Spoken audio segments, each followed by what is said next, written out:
Sinjur insellmilkom, nilqakom għall-edizzjoni oħra tal-programm Il-Vuċi tiegħek. Illum mill-Parlament Ewropew ġewwa Strasburgu flimkien ma' 3 MPs tal-Partit Nazzjonalista David Casa, Roberta Metsola u Francis Zamid-Demek. Se nibdew mill-ewwel niddiskutu għandna diversi temi, llum forsi programm daqsxejn jibbażat ukoll fuq il-ħaddiema, drittijiet tal-ħaddiema kif nistgħu nipproteġuhom. U se nibdew nitkellmu dwar tema, se nitkellmu kemm ma' David u kemm ma' Francis, tema komuni. Dil-ġimgħa kien hawn rapport hawnhekk fil-Parlament Ewropew illi huwa importanti għaliex se jnaqqas l-użu ta' kimiċi u l-użu ta' prodotti illi fuq il-postijiet tax-xogħol jistgħu jikkawżaw il-kanser. Iż-żewġ MEPs intom ħdimtu fuq kumitati differenti però fuq l-istess tema, x'irwol kellkom u x'differenza se jagħmel għall-ħaddiema li qed iseguna li forsi jaħdmu kostruzzjoni jew jinna l-elettronika. Iva, naturalment dan kien wieħed mill-iktar rapporti importanti li kellna naħseb jien din is-sena jitratta s-saħħa tal-ħaddiem fuq il-post tax-xogħol.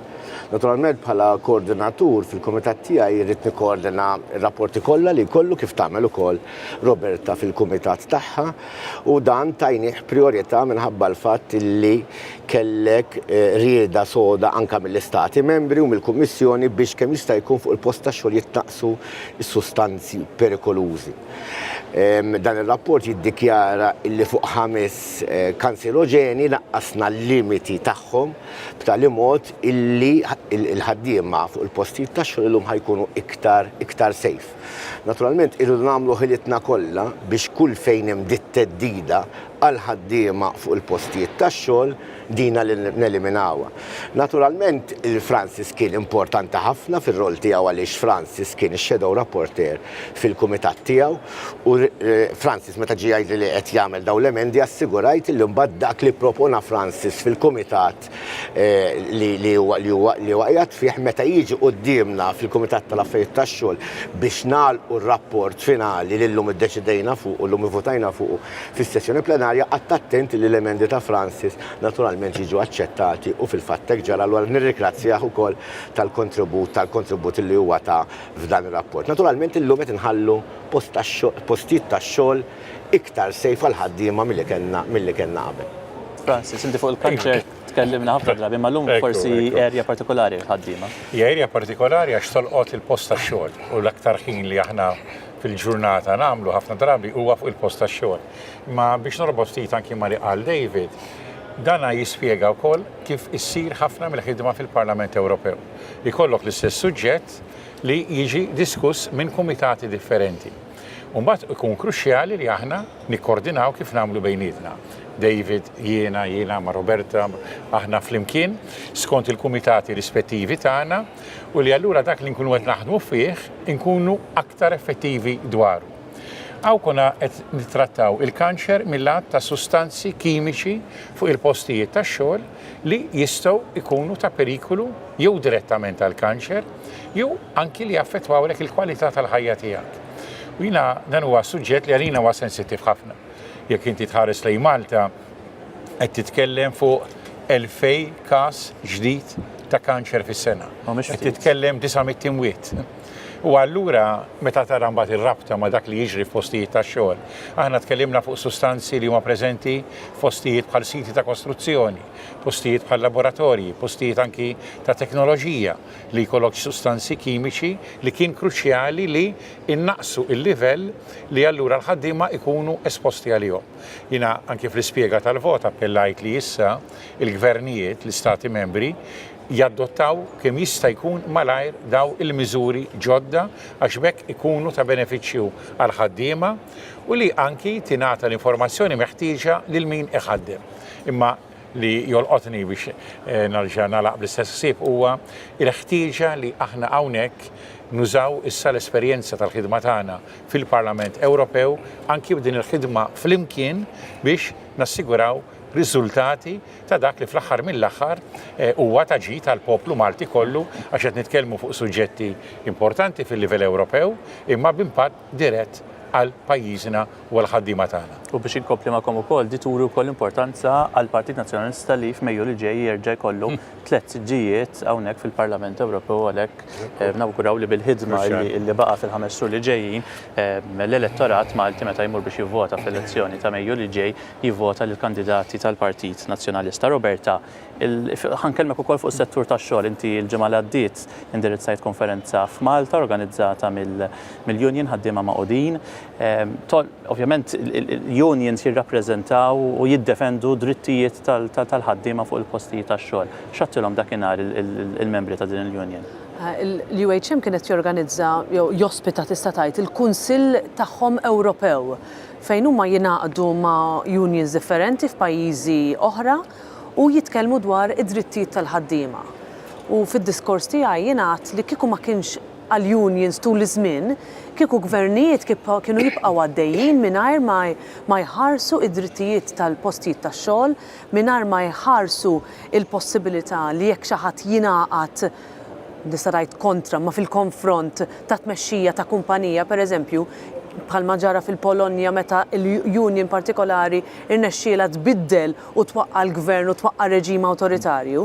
Jiġifieri dan huwa xogħol li inti jkollok numru ta' persuni li jingħaqdu flimkien, jiġu flimkien biex jaħdmu għal għan wieħed. U l-UHM f'Malta tagħmel ħafna xogħol f'dan ir-rigward, tirrappreżenta numru ta' ħaddiema li jħossuhom diskriminati li jaħsbu li l-gvern għaddej minn fuqhom ishom romblu, li naraw li inti għandek bżonn il-bilanċ bejn il-ħaddiema u l-kuntratti tagħhom dik hija xi ħaġa oħra li aħna semmejna u dawk li impjegawhom imma wkoll semmejt il-kundizzjonijiet fuq il-postijiet tax-xogħol u ma stajtx ma nsemmix il-mewt tant kera ta' dak il-ħaddiem fil-kostruzzjoni Libjan Akram li waqa' rajnieh fil-film xi ħaġa xokkanti li jien għadni ma nistax inneħħi minn quddiem għajnejja minn mistaġbin minn jafx minn xi huma għaddejjin il-familjari l-mara tiegħu.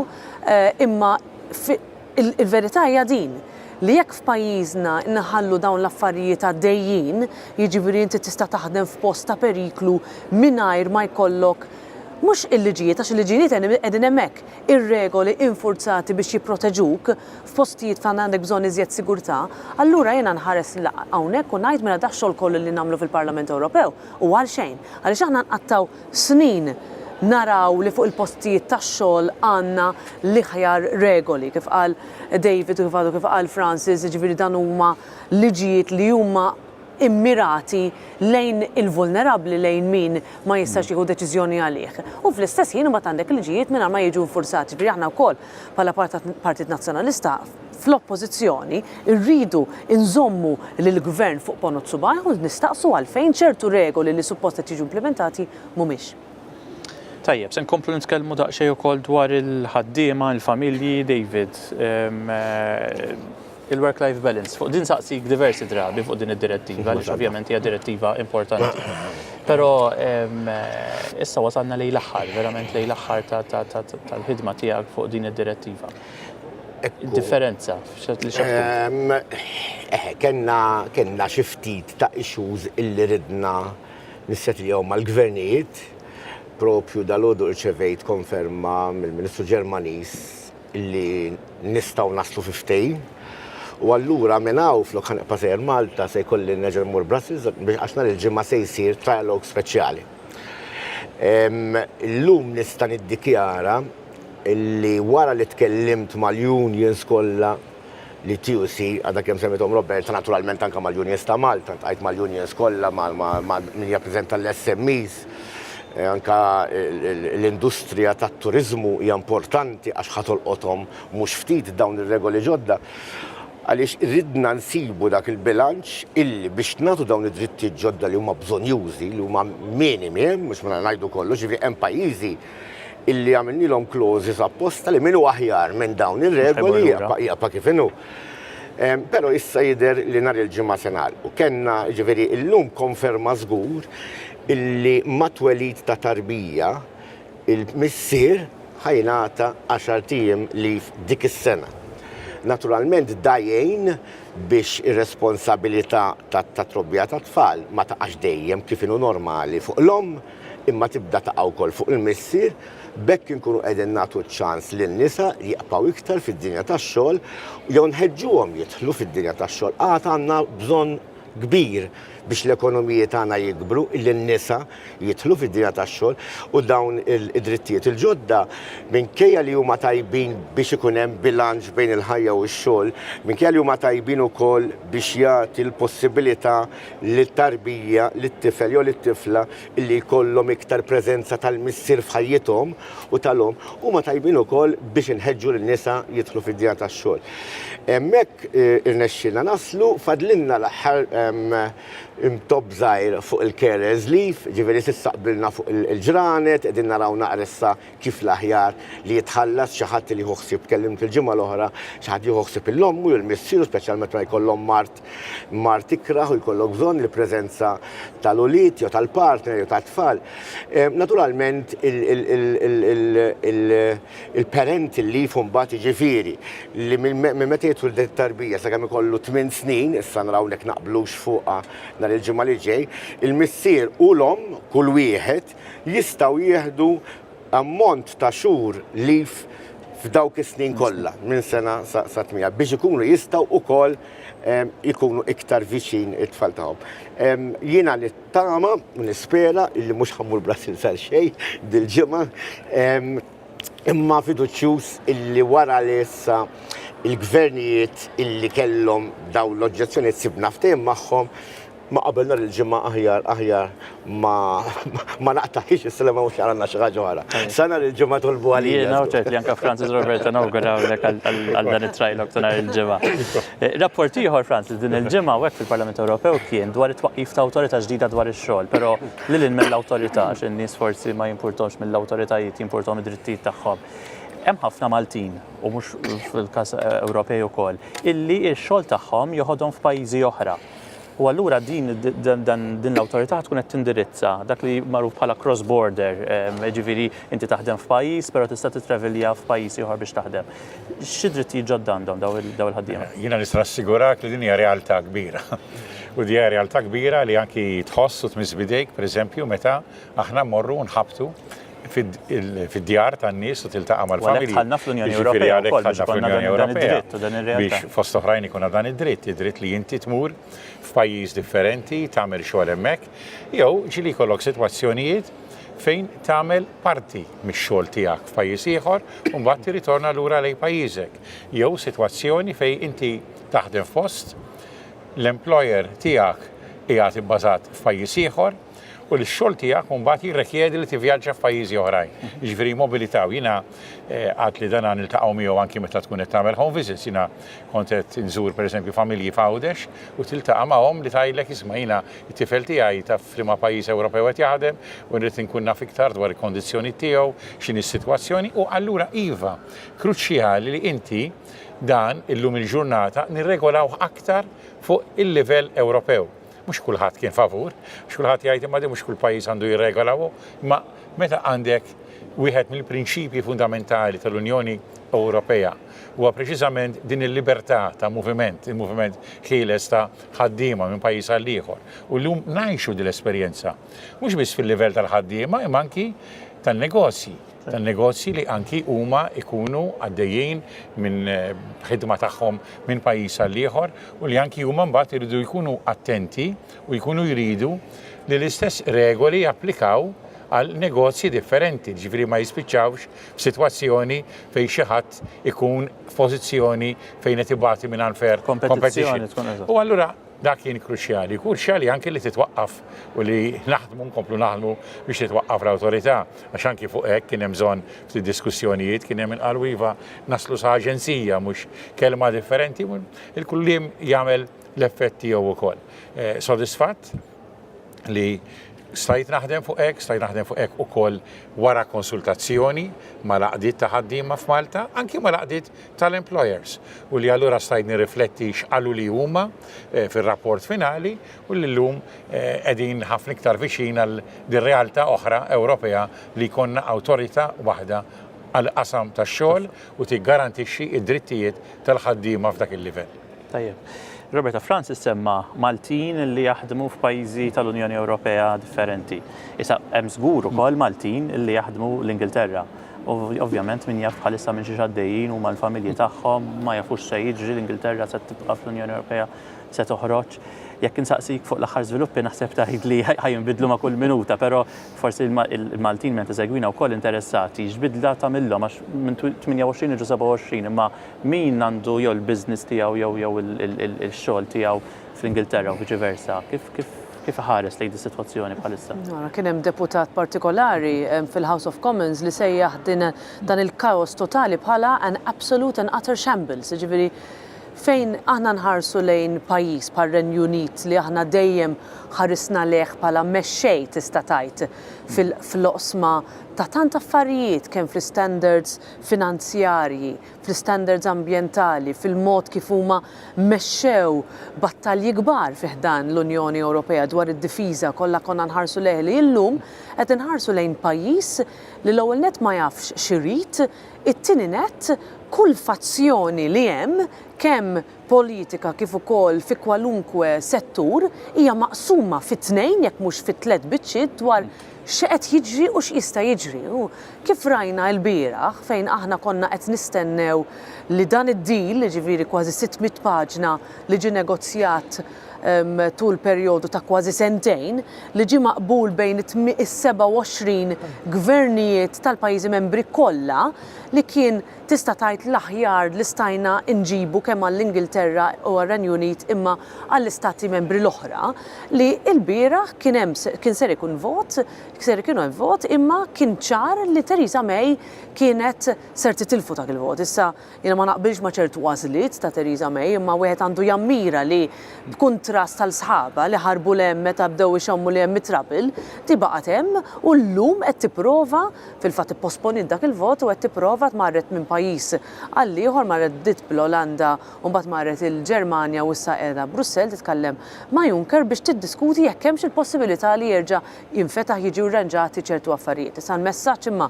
mill-Istati Membri sissa huwa kategorikament le. Din hija l-aħjar dan huwa l-aħjar ftehim li qatt aħna stajna ninnegozjaw, irridu nipproteġu l-Irlanda għaliex il-kwistjoni tal-possibilità li jkollok fruntiera tista' tgħid magħluqa bejn l-Irlanda hija kbira jekk Brexit u dan il-ftehim ma jgħaddix, imma wkoll hemm kwistjonijiet kif qatt inti ta' kull min bħalissa jaħdem fir-Renju Unit. Ġifieri illum il-bieraħ meta ġie deċiż li l-vot ser jiġi pospost, il-lira sterlina waqgħet għall-iktar bl-iktar rata għolja li ilna naraw fis-snin li għaddew. Ġifieri din hija l-impatt fuq l-ekonomija Ingliża huwa kbir ħafna.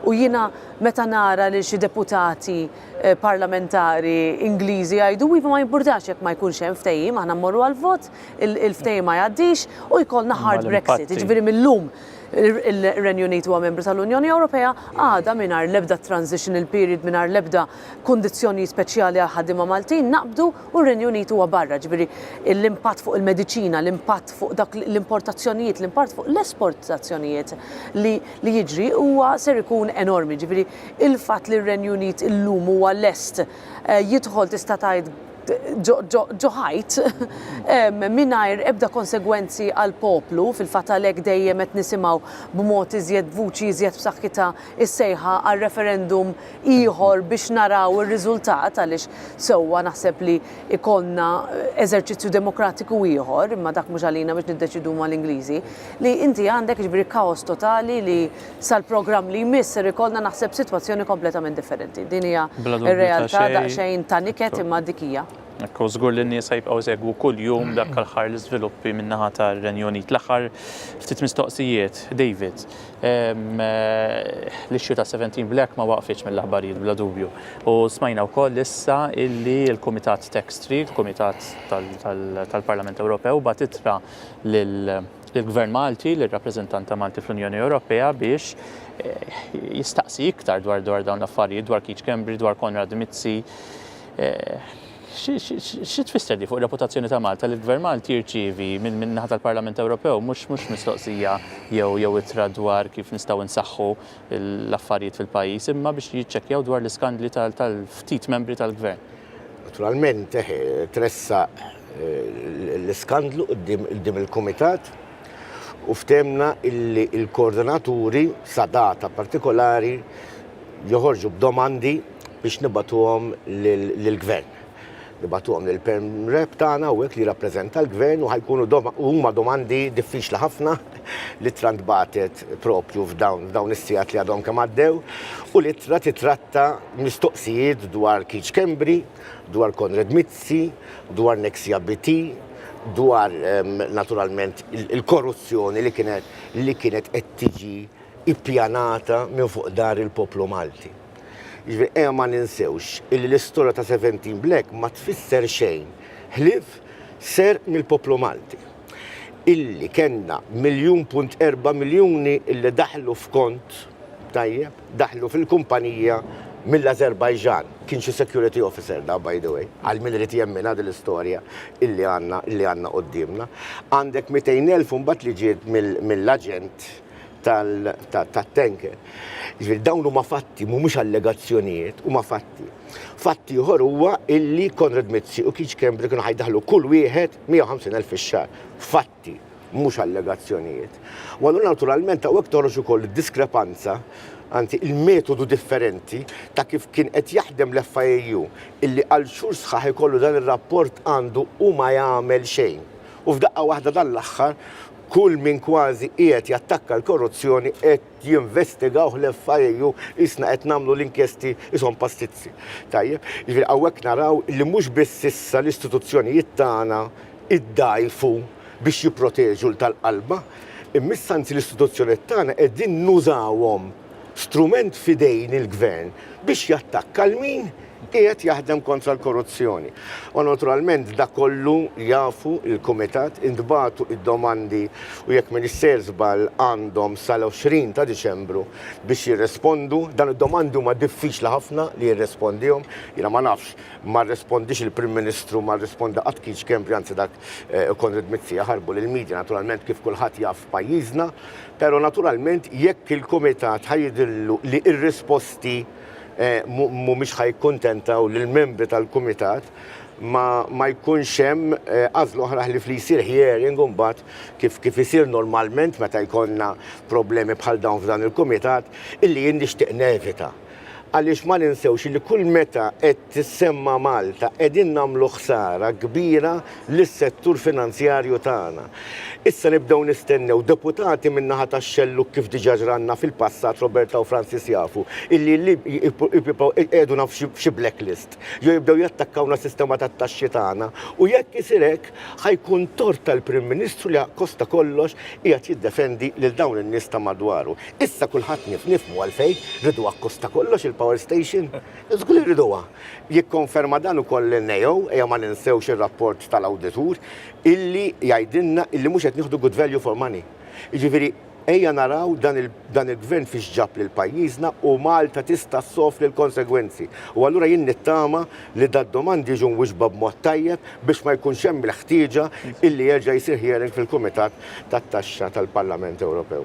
Robert, l-ixxju ta' saltna ta' dritt, il-korruzzjoni, demokrazija, eċetera, hija ta' tħassib għall-Parlament Ewropew fil-fatt il-ġimgħa wkoll il-Kumitat li inti qiegħda membru fih dak tal-libertajiet ċivili u l-ġustizzja approva flus illi se jmorru għand l-Istati membri biex jassiguraw illi fil-pajjiżi kollha inkluż Malta jkun hemm id-demokrazija u s-saltna ta' dritt. Kemm huma importanti dawn it-tip ta' flus u b'mod speċjali viżavi Malta? Il-Parlament Ewropew għaraf tul dawn is-snin li hemm kwistjonijiet ta' tħassib sistematiċi f'ħafna stati membri, inkluż f'Malta. U għarafna l-bżonn li nagħtu l-għajnuna lil min qed jaħdem biex is-saltna ta' dritt l-istituzzjonijiet jaħdmu sew f'kull pajjiż tal-Unjoni Ewropea. Aħna tlabna lill-Kummissjoni Ewropea biex tipproponi fond numru marġni ta' flus biex propju jiġu jitnefqu f'dawn il-kwistjonijiet, f'dawn is-suġġetti. Il-Kummissjoni Ewropea ipproponiet 800 miljun imma aħna iddeċidejna li rridu immorru oltre minn hekk. U allura fil-Kumitat tal-Libertajiet Ċivili jiena mexxejt vot u l-Grupp tal-Partit Popolari Ewropew kien bħala mexxej ta' dan il-fond u aħna approvajna 1.83 biljun euro li morru għal organizzazzjonijiet li qed jaħdmu għal ġustizzja fl-Istati membri, li jmorru għal min qed jgħallem kif taħdem is-saltna ta' dritt, imorru għal min ser jagħmel studju fuq kif il-qrati għandhom jaħdmu b'mod aħjar, li jaraw jekk għandekx gvernijiet li qed jafsu fuq il-libertà tal-espressjoni, li jaraw li inti tirrispondi mistoqsijiet bħal mamilna l-rappreżentant permanenti ta' Malta l-Unjoni Ewropea u dawk il-flus ġejjin għaliex il-popli Ewropej jarfu li kemm ikun aħjar li kieku il-gvernijiet tal-Istati membri jirrispettaw ta' mhux id-drittijiet bażiċi ta' id-drittijiet fundamentali ta' kulħadd. Issa, aħna provajna dak l-ammont ta' flus, dan il-rapport, din il-liġi tista' tgħid imur għand il-Kunsill tal-Ministri. Ġifieri the ball is in the Prime Minister's Court. Il-Prim Ministru ta' Malta irrid ikun lest u hawnhekk aħna ħanamlulu appell biex jingħaqad ma' sħabu u japprova dawn il-fondi. Il-fondi ma jiġux approvati bil-Parlament Ewropew biss biex nibatu messaġġ li f'kull pajjiż għandu jkollna rule of law li tittieħed bis-serjetà u mhux sempliċement għax għandek gvern li jirbaħ u juża l-maġġoranza biex propju jikser dawk id-drittijiet fundamentali tal-bniedem, li jikser id-dritt tal-espressjoni, li jara li l-medja ma tistax tagħmel xogħol. Ġifieri dawn huma affarijiet li ser nkunu qed inħarsu f'dawn ix-xhur li ġejjin qabel l-elezzjoni ta' Mejju biex nara l-Gvern Malti se jagħmel. Tajjeb fl-aħħar nett, Francis, għankellmek da xejn dwar il-kultura issa. Dil-ġimgħa wkoll hawnhekk fil-Parlament Ewropew ġie approvat rapport li jagħti l-idea tiegħu ta' fejn irid imur bil-kultura fl-Ewropa fis-snin li ġejjin, però b'mod partikolari fuq Malta. Inti kont Ministru tal-Kultura wkoll meta kont membru fil-Parlament Malti, fil-Gvern Malti. Kemm il-kultura taħseb li n-nies iħarsu lejha b'mod illi il-lifestyle tagħna Maltija nistgħu nsaħħuha? Jina, għal-għalet kien ta' soddisfazzjon għalija li naħdem ukoll fuq dan il-rapport, għaliex għalija l-kultura hija ukoll iċ-ċavetta verament ta' kwalità ta' ħajja ħjar. Jina dejjem nagħmel ir-rabta bejn il-kultura anki u l-personalità tagħna. Infatti anki fir-rapport nireferu għall-kultura bħala is-soft power. Dik li lilek tagħmlek persuna aktar sħiħa, li inti jkollok sens ngħidulu iktar ta' empatija, ġifieri taf tħoss aktar dak li għaddej minnu ħaddieħor. Tajjeb li inti għandek ukoll kwalità anki ta' tmexxija aħjar għax il-kultura tagħmlek persuna li taf tgħix il-ħajja aħjar. Imma jien qed naraw ukoll il-kultura bir-rabt anki mal-entitajiet iż-żgħar. Pereżempju f'dan ir-rapport daħlet l-enfasi dwar il-ħtieġa ta' aktar fondi għal festivals, dwar il-ħtieġa ta' aktar fondi għal entitajiet li huma żgħar min natura tagħhom, imma li min-naħa l-oħra ikunu qed jagħmlu differenza kbira fil-ħajja kulturali u artistika ta' pajjiżhom. Fil-każ ta' Malta nistgħu nsemmu il-każini tal-Banet li huma li matul is-snin u anki illum il-ġurnata ixerdu il-kultura tal-mużika.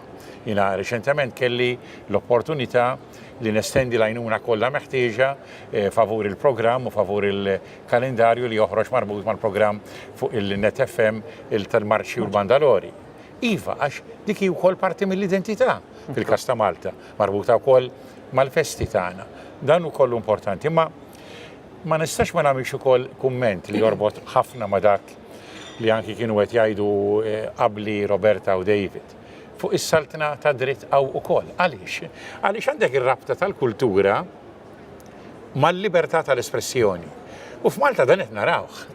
Għaliex kif inti tista' titkellem fuq tkattir ta' aktar kultura u aktar ħajja artistika jekk ikollok ħatriet importanti fil-qasam kulturali li qed isiru bl-iktar mod politiċizzat flok bl-iktar mod miftuħ.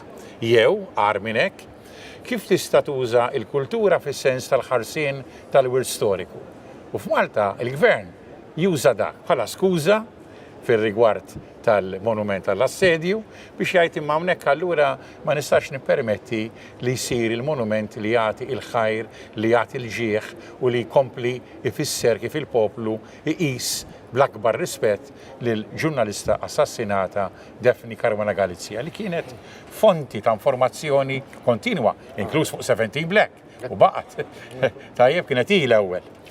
U il-kultura trid tfisser il-ħarsien tal-libertà tal-espressjoni. Dik hija l-kultura Ewropea. U għaw ir-rabta wkoll mal-libertajiet fundamentali tal-bniedem li huma l-libertajiet ta' kull bniedem għax huma marbuta mal-identità tagħna umana. Ma jiddependux fuq kemm ikollu maġġoranza gvern, ma jiddependux fuq kif jgħaddu voti fil-Parlament. Il-libertà tal-espressjoni tiegħi ma tistax tkun miċħuda mill-maġġoranza, il-libertà l-ħajja tiegħi ma jistax jkun hemm maġġoranza tiltaqa' tgħid le tal-libertà tiegħek neħħejtilek. Għalhekk huma libertajiet fundamentali u din ir-rabta ma nistgħux ma nsemmuhiex u anki meta tajt allura l-ispjegazzjoni tal-vot tiegħi anki fuq dan ir-rapport aċċennajt ukoll għal dal-element partikolari li għaddejjin minnu f'Malta. Tajjeb ħafna, grazzi ħafna Francis, Roberta, David. Aħna ġejna fit-tmiem dan il-programm, il-vuċi tiegħek, però nfakkarkom li aħna ħanibqgħu magħkom anke fi żmien il-miliet u l-festi tal-miliet tal-ewwel tas-sena kull nhar ta' Sibt fil-għaxija fit-8:15 fuq Net Television u fis-6:15 fuq Net FM. Il-ġimgħa d-dieħla fil-ġimgħa ta' wara se jkollna forsi programmi daqsxejn speċjali fejn se niddiskutu il-miliet kif ukoll is-sena l-ġdida s-sena 2019 li nafu kemm hija importanti għaliex fiha wkoll l-elezzjoni tal-Parlament Ewropew f'Mejju għalhekk inħeġġitkom biex tibqgħu segwu l-programm il-vuċi tiegħek fuq il-medja tal-Partit Nazzjonalista kif ukoll fuq is-social media. Sa nhar is-Sibt insellmilkom.